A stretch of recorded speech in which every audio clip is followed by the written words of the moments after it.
आउँछ। एउटा सानो गल्तीले जिन्दगी सताउँछ।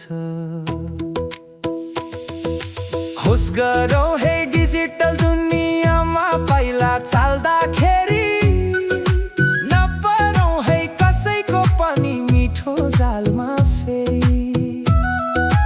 आफ्नो गोप्य पासवर्ड कसैलाई नभनौँ, सस्तो लोभ